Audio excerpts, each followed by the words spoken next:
Hola, ¿qué tal? ¿Cómo están? Bienvenidos aquí a Ponchote Podcast, que se va a poner muy bueno con más allá de En Boca Cerrada de Raquel, donde vamos a hacer un análisis profundo sobre lo que ahí se dice comparado con información que tenemos de fuera, asuntos legales y pagos. Tenemos a la licenciada Maggie. Bienvenida, Maggie. Hola, buenas noches, muchas gracias. Sí, efectivamente vamos a dar una perspectiva diferente, vamos a ir complementando la información sin juzgar, sin señalar y sobre todo viendo por qué ellas no pudieron haber hecho mucho en aquel momento. Exactamente, y para eso creo que, bueno, hicieron un gran trabajo porque tenían tres puntos base sobre los cuales iniciaron. El primero era respetar a todas las demás víctimas y respetar su historia. Únicamente contar lo que a Raquel le había tocado vivir sin meterse tanto en detalles que incumben solamente a otras personas. El segundo es, ella se hace responsable de lo que hizo y termina pidiendo perdón de muchas cosas, lo cual creo que le da mucha verdad, porque no es como que diga, todo lo que hice yo fue bueno y todo lo que me pasó fue porque, no, ella se hace responsable de varias cosas y eso es muy, muy bueno. Y el tercero y más importante, el único culpable de todo lo que les pasó no es nadie que no sea Sergio Andrade. ¿Qué opinas de esto? Sí, efectivamente aquí el culpable es Sergio Andrade, es quien manipula no solo a estas chicas, en este caso Raquel, sino a las familias y además al propio espectador. Sí, algo que pasa muy interesante es que aquí vamos viendo y vamos entendiendo cómo él va cocinando todos estos platillos a fuego lento, porque en un principio parece ser encantador y poco a poco va manejando algunos detallitos, va manipulando hasta que llega un punto donde están envueltos no solamente ella, sino también sus familiares y mucha gente a su alrededor y terminan cayendo víctimas de este psicópata narcisista, porque creo que es la palabra que mejor lo define o el concepto que mejor lo define. Pero bueno, ¿qué te parece si empezamos en un principio con el capítulo uno, que es muy importante lo que ahí se dice, porque justamente es cuando ella está en la cárcel, por qué llega aquí es la historia que se va a conocer, y salir de la cárcel me sentí por primera vez realmente libre porque ya no estaba bajo el yugo de Sergio Andrade. ¿Qué opinas? Y en este capítulo creo que personalmente lo más choqueante fue escuchar a una mujer que relata lo impresionante que fue para ella poder pedir una cena por primera vez, decidir qué iba a cenar. Así es, como muchas ocasiones se ha dicho, se ha hablado mucho de la cárcel y de lo malo que fue, pero también en el caso de tanto de Raquel como de Gloria, difícilmente hubieran podido desprenderse un poco de cómo ya las tenía Sergio Andrade prisioneras, especialmente de la mente, porque mucha gente dice, ¿por qué no corrían o por qué no huían? Porque en todo este tipo de organizaciones coercitivas, este líder primero se encarga de poseerlas a nivel mental, lo físico ya termina quedando a segundo plano cuando ya mentalmente no pueden decidir nada, ¿no? De hecho, ella menciona que se sintió más libre en la cárcel que cuando estaba con él. Sí, y empieza también comentando, todo el mundo decía, Mari Boquitas, y la historia de por qué le dice Mari Boquitas después se irá conociendo en el libro, pero menciona de forma tajante, ese fue el nombre que me puso mi abusador. Y también platica cómo después de 34 años de haber estado, o tenía 34 años de edad, cuando ya fue finalmente exonerada de todos los cargos, se sintió volver a nacer. Pero ¿por qué fue exonerada de los cargos? ¿Y nos puedes explicar un poquito cómo fue todo esto, Maggie?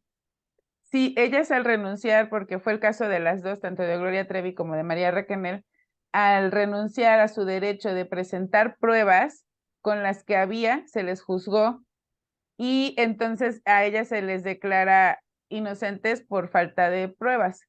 Sin embargo, lo que pudimos saber después a través de las historias que ellas han narrado en otro momento es que no quisieron dañar a otras de las chicas al mostrar esas pruebas. Exactamente, eso lo mencionó Gloria en una entrevista, que no quiso lastimar a las chicas, por eso no presentó las pruebas. Pero bueno, igual ellas salieron exoneradas por no haber mostrado estas pruebas antes. Sí duraron un tiempo largo en la cárcel, que los hizo vivir muchas experiencias muy fuertes, que ya después irá platicando ella, porque aquí vamos a ver cómo inició todo. En el capítulo 2 habla de su corazón adolescente, de cómo fue que se fue enamorando, cómo era una niña que quería ser monja, por ejemplo, y que después se dio cuenta que no, que le gustaba la música, que quería cantar, y cómo después de una fiesta donde un productor la escucha, que con mucho talento, porque tiene una gran voz, termina estando en esta academia que ya existía antes de Raquel y de Gloria, donde desarrollaban los talentos de ellas. Ella cae en ese lugar, en el lugar del maestro Andrade, Machi, porque a él se refiere ella cuando estaba en esta etapa jovencita todavía, cae y a los 14 años, y poco a poco fue siendo envuelta por él. Primero con una gran admiración, después al sentirse especial, al no poder creer que una persona tan grande y tan poderosa como lo veía ella, creador de éxitos como de Lucero, César Costa, Cristal, que ya después dice, pues ni era tan exitoso tampoco. En ese momento lo veía así porque la verdad es que no tuvo tantos éxitos y en ese momento estaba pasando por un momento complicado. Termina en esta academia y después, estando ahí, empiezan a decirle que sería parte de un grupo que se llama Boquitas Pintadas. ¿Qué opinas de este episodio, May? Aquí hay que recordar, bueno, ella menciona que su mamá se dedicaba a esta parte de contratar artistas para llevarlos a su ciudad natal. Y mucha gente menciona o hace señalamientos respecto a que ella insistió para que Sergio Andrade la escuchara. Creo que ellas no conocían la historia, no sabían lo que sucedía ahí porque ya sucedía y sus padres, como buenos padres, estaban buscando la oportunidad de que su hija ingresara a la mejor escuela en donde pudieran darle la mejor preparación. Nunca fue con la intención de exponerla a este tipo de abusos que sufre más adelante. Y es una adolescente, 14 años, por supuesto que empiezas a idealizar a las personas. Y que ella lo menciona, y no solo ella, muchas otras chicas, pero en este podcast ella lo menciona, este hombre empieza a decirle o a magnificar los conflictos que ya se vivían en el hogar y hacerla sentir que el único lugar seguro era con él. Sí, y recordar también que en aquellos tiempos no tenían todos los recursos como hay ahora, como internet, como redes sociales, donde uno tiene acceso a más información. Solamente existía la televisión o el radio donde se veía a este hombre como un gran realizador de estrellas que todo mundo conocía, que todo mundo quería, y dentro de una empresa que siempre era la única que en ese momento tenía la facilidad de convertirte en esa estrella que todas ellas estaban soñando desde la música.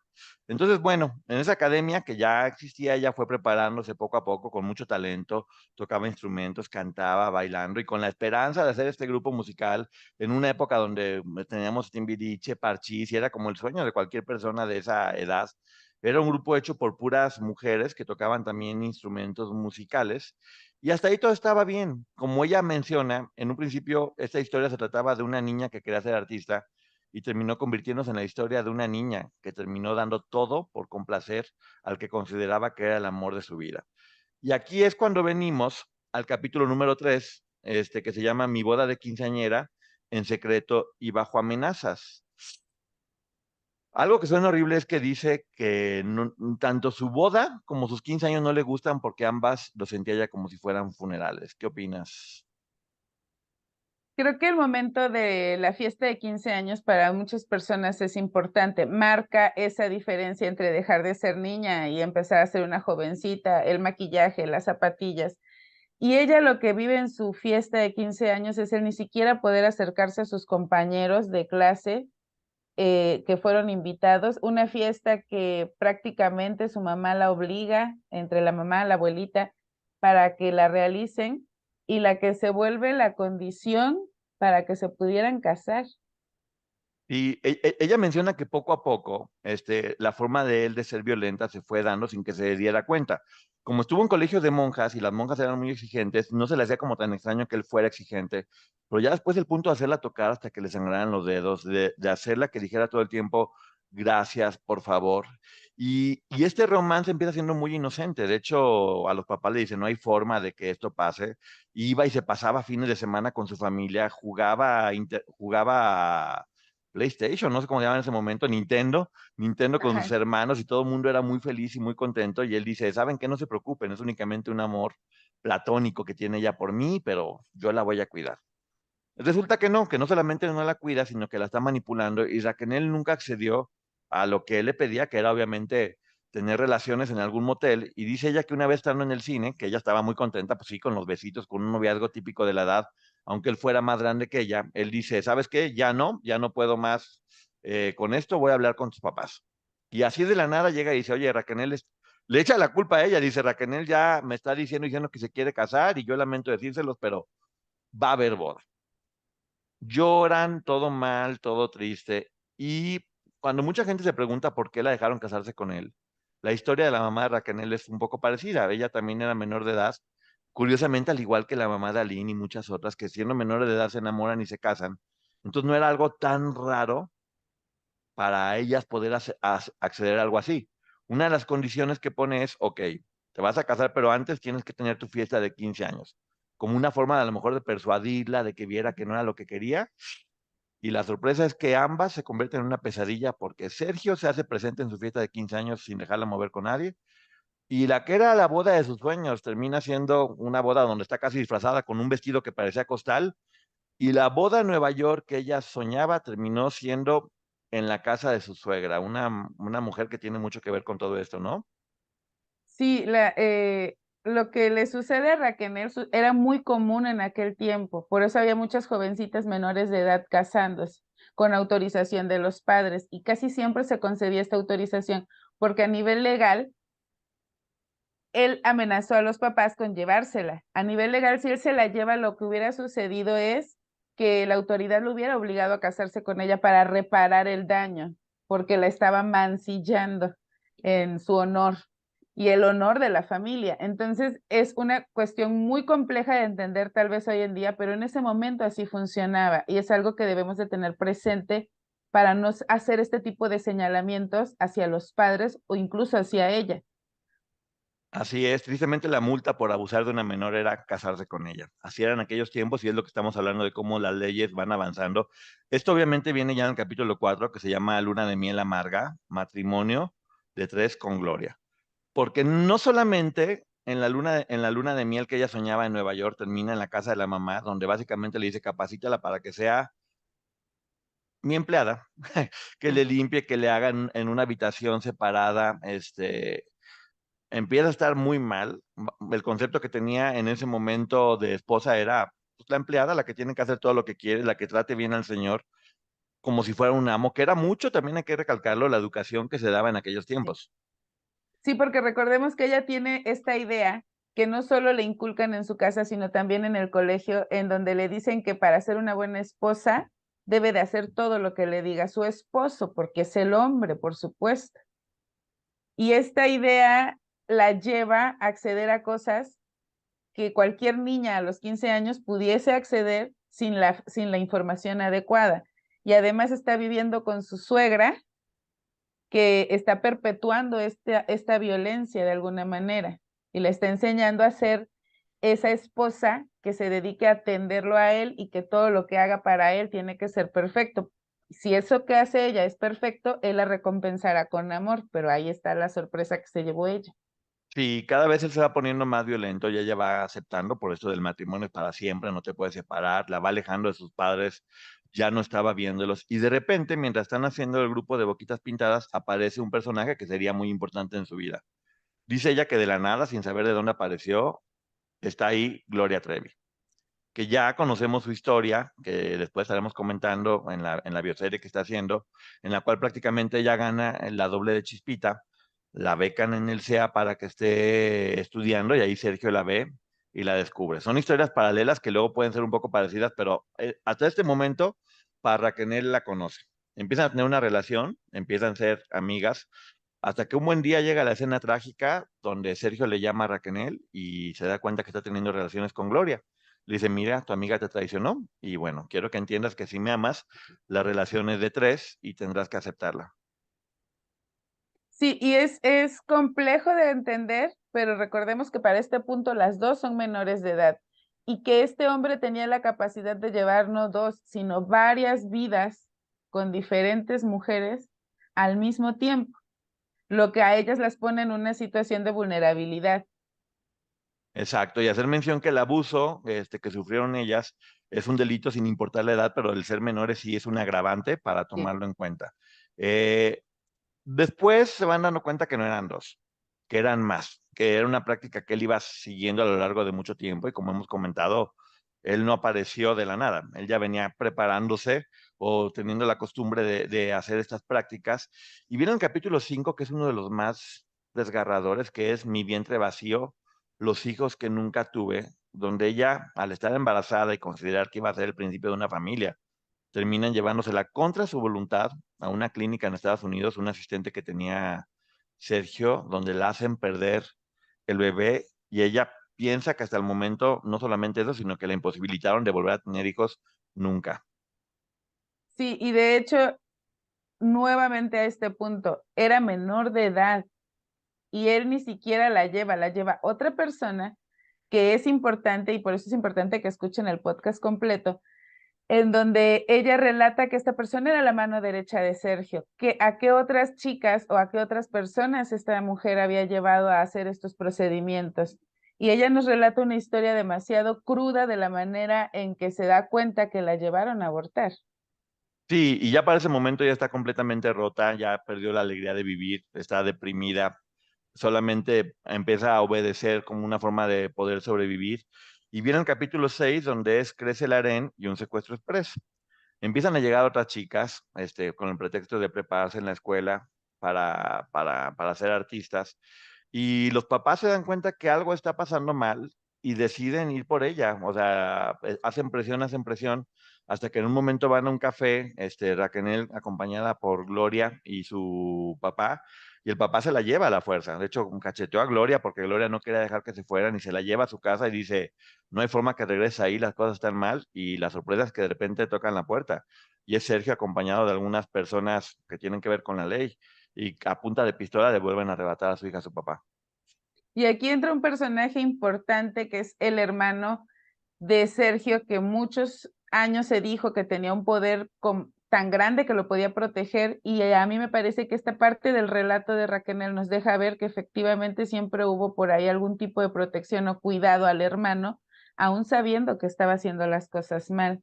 Y ella ve esta situación de una manera diferente o la recuerda de una manera diferente, porque aquí vemos la intervención de la hermana, en donde la hermana le hace recordar que la situación no fue como o Raquel la estaba recordando.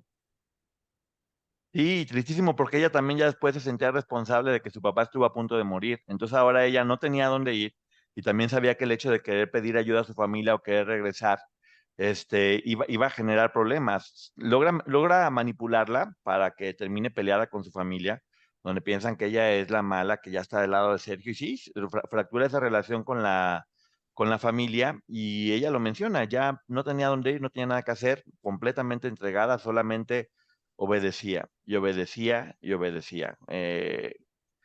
Comenta algo muy triste, que es que ella ya estaba como en un lugar negro y lo va reforzando, negro, oscuro, azabache, sin forma de salir, sin voluntad propia, solamente coexistiendo, mientras ella iba viendo que el hombre, el que era el amor de su vida, el que aún tenía la esperanza de poder recuperar, estaba cada vez con más mujeres. Y aquí es donde viene el capítulo 7 que es Divorcio y Celibato, repudiada por Sergio Andrade. Para eso, una de las cosas más fuertes que comenta es que Sergio empieza a tener relaciones en grupo con varias de ellas y que ella al no aceptar era sometida a castigos muy fuertes, muchos no los menciona y el que menciona que es más impactante es que le ponía unos palillos en los ojos para que si los cerraba se picara para obligarla a ver todo eso, ¿no?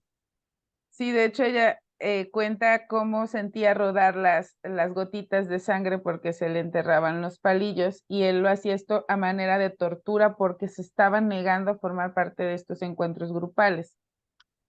Así es, el terror y la manipulación que vivía ella y todas las demás iban haciendo presa hasta que poco a poco también ella, sin darse cuenta cómo, fue estando involucrada en hacer que otras chicas se entraran y dejar bien parado a Sergio para que todas empezaran como a enamorarse de él. Es muy sutil, en el podcast lo van logrando mencionar muy bien para que te vayas dando cuenta de cómo no fue que un día tomaron la decisión de estar en un grupo así, sino cómo poco a poco van siendo manipuladas para hacer lo que este hombre quiere y ya no tienen voluntad. Y llega una chica que es Aline Hernández, la escritora del primer libro, La Gloria por el Infierno, que fue quien terminó liberando a todas de este clan. Y ella habla muy bien de ella, ¿no? Sí, a mí me sorprendió escuchar a Raquel, después de todo lo que habíamos visto en el pasado, escuchar a Raquel hablando con tanto respeto y dándole el agradecimiento a Lynn por haber destapado esta cloaca en donde no muchos sabían lo que sucedía y la mayoría, quienes lo ignorábamos, nos enteramos con ese libro. Así es, y ella llega y es la luz desde la perspectiva de Raquel, Sergio se enamora de ella. Al leer el libro de Aline nos damos cuenta que no, que Aline está viviendo una historia igual de terror, donde fue manipulada, donde era muy, muy chica. Y ella piensa que se divorcia de Raquel para casarse con Aline porque estaba enamorada. La realidad es que no. En el libro Aline menciona cómo la mamá descubre que están teniendo relaciones. No, no lo descubre teniendo relaciones, descubre que están durmiendo juntos en California mientras iban a grabar un disco.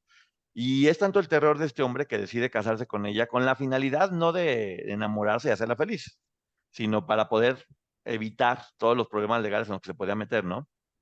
Sí, porque recordemos, volvemos, aquí hay dos puntos importantes. Uno, aquí vemos nuevamente cómo él llevaba vidas paralelas con estas mujeres, niñas, adolescentes en ese momento, y la dos, recordar que el matrimonio era la manera de subsanar el abuso a un menor de edad.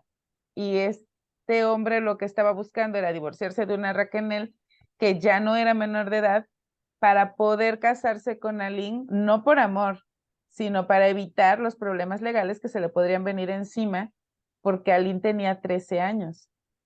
Y como dice Raquel, se toparía con la horma de su zapato, con la niña que lo haría ponerse en jaque, que estaremos viendo más adelante. También en cuanto al celibato, en una ocasión, en un cumpleaños de Raquel, recibe una llamada de uno de los músicos. Sergio se da cuenta de eso y empieza a golpearla tanto para que confiese que tiene algo que ver con él, que ella termina confesando, sin que sea cierto, que sí le dio un beso. Y a partir de ese momento, Sergio la hace a un lado de cualquier muestra de cariño.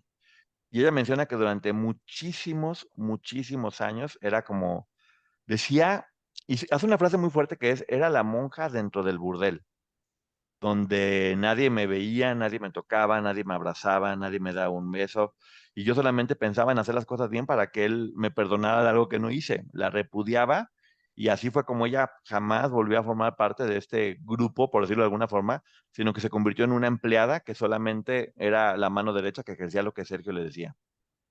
Sí, y ella en este momento ya llevaba tiempo con él. Ya no sé si lo que sentía era propiamente este enamoramiento de adolescente, pero sí esta relación en la que ella era codependiente, lo necesitaba y además tenía esta idea todavía de si mis papás se enteran que ya me divorcié, ¿cómo voy a regresar como una mujer divorciada a mi casa? Una mujer divorciada no vale. Por lo tanto, ella empieza a soportar todos estos maltratos que cada vez aumentaban y Aline lo menciona en su libro, que había como una especie de escalafón y a Raquel la mandan al último lugar y era la persona del servicio, la ayudante de todas y la encargada de todo, pero ya no era vista como una mujer.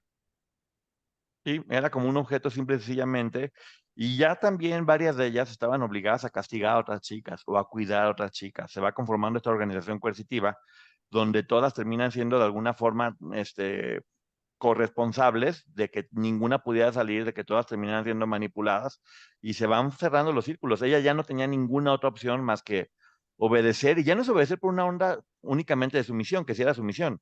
Sí. Cada vez que no hacían lo que él decía, se sometían a unos castigos que eran de terror. Ella y todas. Y es bueno hacer mención a eso. Además de la amenaza de hacer algo a su familia, ya había visto que su papá tenía una pistola en la cabeza, que él tenía relaciones con gente poderosa y que eran niñas que, además de lo que estaban pasando y de sentir que todas ellas que estaban enamoradas, o la gran mayoría, ya la violencia que estaban generando les daba pánico no hacer lo que les decía, ¿no? Sí, porque además muchas de ellas, específicamente Karina Yapor, en algún momento escribe un libro en el que relata 500 latigazos y muchas personas, incluida yo, no podíamos creer que eso sucediera. Más adelante, una de las hermanas Zúñiga, Edith, nos contó que esto sí sucedía y que nosotros no alcanzamos a comprender la capacidad que pudieron haber tenido ellas para soportar estos golpes. Si ellas no obedecían a este hombre, por supuesto que iban a tener un castigo y yo por lo menos no quisiera recibir 500 latigazos. No, Claro que estaban obligadas a hacer lo que les estaban diciendo. Era su manera de sobrevivir en este medio. Y lo que todo el mundo buscaba, que era la fama y la fortuna, en este caso terminó empeorando todo, ya que Gloria Trevi se convierte en un fenómeno desde el día uno. Desde que se presentó en Siempre en Domingo, el fenómeno de Gloria se hizo enorme y con eso la posibilidad de tener un imán que atrajera a jovencitas de todos lados, solicitando coristas, trayendo chicas de otros países, como las hermanas Zúñiga de Chile, como Liliana Soledad Regueiro de Argentina y de diferentes estados, era mucho más fácil poder traer a este grupo porque todo el mundo quería ser como Gloria Trevi. No era Gloria Trevi la que las llevaba, era su fama y este Mm. concepto para que Sergio las pudiera seguir atrayendo poco a poco y con mucho más credibilidad, porque si él hizo a Gloria Trevi, ¿qué no iba a poder hacer por estas chicas, no? Y tampoco eran ellas quienes las elegían, Sí. porque ellas únicamente estaban obedeciendo. Hay un grado de responsabilidad a nivel legal, sí, pero no son culpables. Y ese grado de responsabilidad se va a ir fincando en cada una de ellas respecto de lo que hicieron, pero también de las atenuantes por esta manipulación, coacción, amenazas a las que estuvieron sometidas. Sí, con eso también crece la empresa. Hay una empresa en la que todas trabajaban y no recibían un peso, porque todas tocaban instrumentos, eran coristas, se encargaban de limpiar las casas, que cada vez eran más porque tenían mucho más cosas que hacer. Las responsabilidades crecen para todas, especialmente para Raquel, que era la mano derecha en cuanto a esta industria se refiere. Esta pequeña empresa, no, no pequeña empresa, esta gran empresa ya que estaba manejando el fenómeno más grande del momento que era Gloria. Gloria también no dejaba de trabajar todo el tiempo, llegaban a dar más de 30 conciertos al mes. No sé si la gente pueda dimensionar el desgaste físico que eso es para ella y las demás. Y no solamente eso, sino que lo hacían durmiendo en el piso, muchas veces sin bañarse, sin poder comer, comiendo sobras, siendo golpeadas. Y todo fue empeorando y empeorando. La fama en este caso no fue una bendición, fue un castigo enorme para todas ellas. Sí, porque también hubo una explotación laboral, limpiaban, lavaban, cocinaban, pero además eran guaruras de Gloria Trevi, ellas eran las que hacían las fotografías, portadas, eran las que imprimían aquellos calendarios que hacían. Hubo muchísimo trabajo de parte de todas y nunca fueron remuneradas, y al contrario, se quedaban sin lo básico que es el alimento y el poder dormir.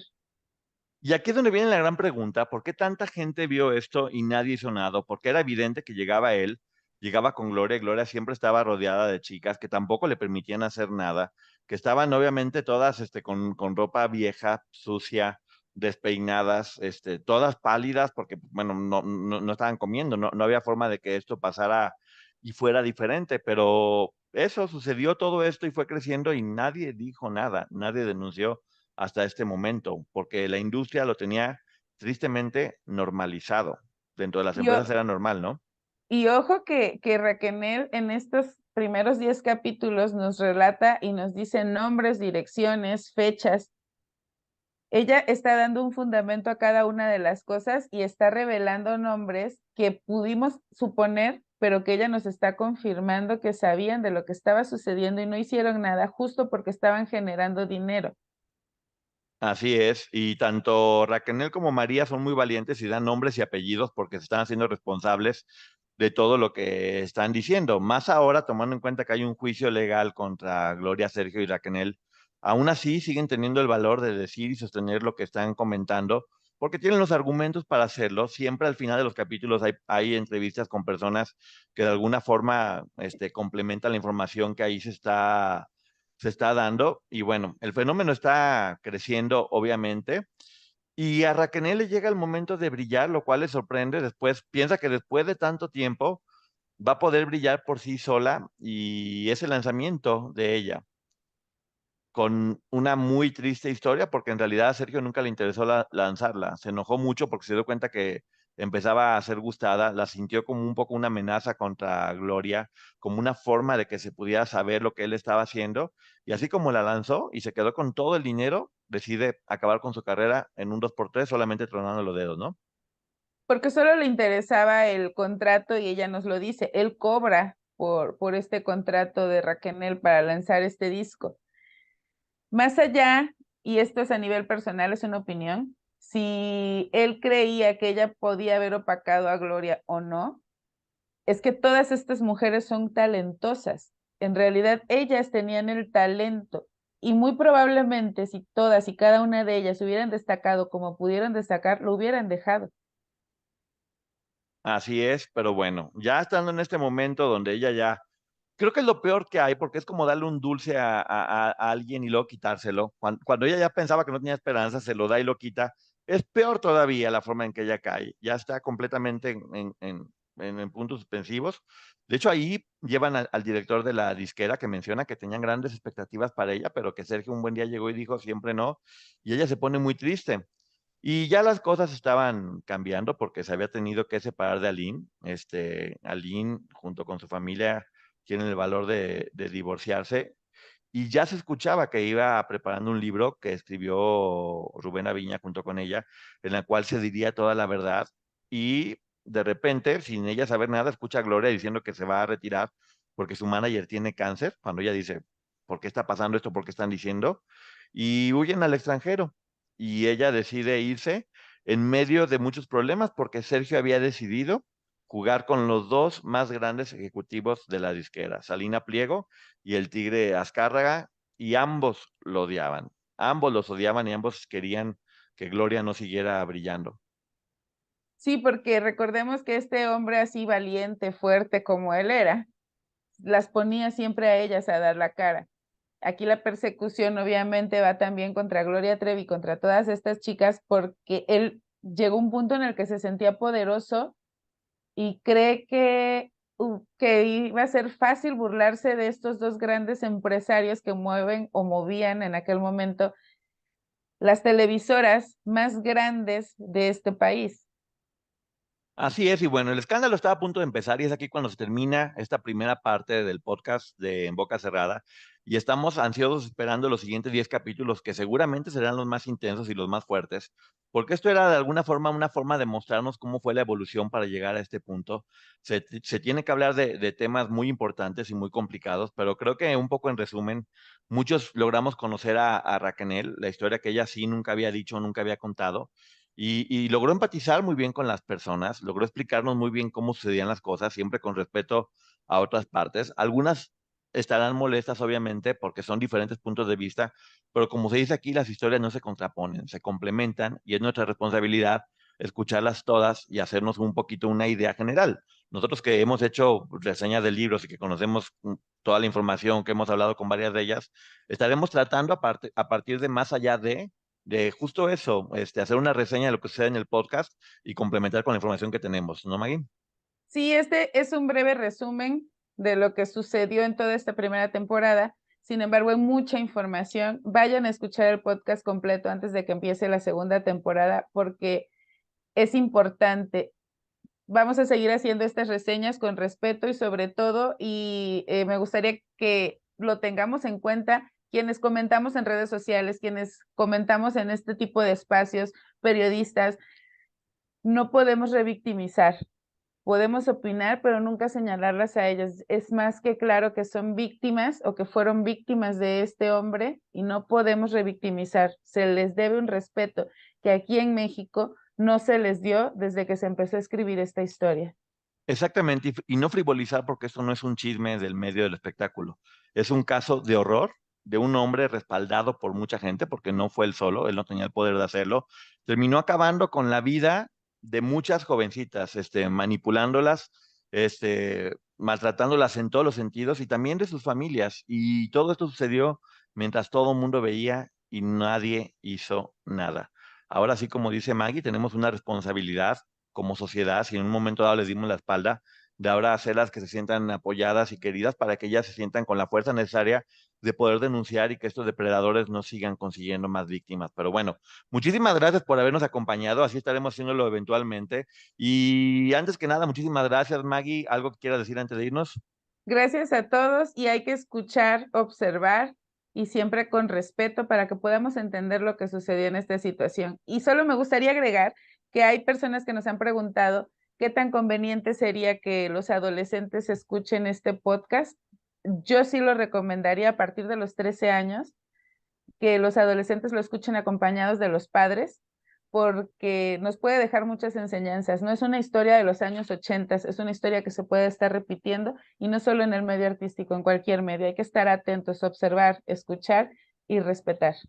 Así es, todos piensan o pensamos que nunca va a pasarnos, que eso sucede únicamente por fuera y nos sorprendería lo cerca o el peligro que puede estar corriendo cualquier persona cercana a nosotros, hombres y mujeres. Así que aquí pretendemos darles información que pueda ser de utilidad para evitar que esto siga sucediendo. Así que bueno, muchísimas gracias. Síganos escuchando en Ponchote Podcast, en más allá de la reseña del podcast de Raquel en Boca Cerrada, que está muy buena. Felicidades a María, la productora, que ha hecho un trabajo espectacular. El valor de Raquel, y creo que lograron lo principal, que era que la gente y el público pudiera empatizar con esa historia y hacer conciencia. Muchísimas gracias a todos por escucharnos.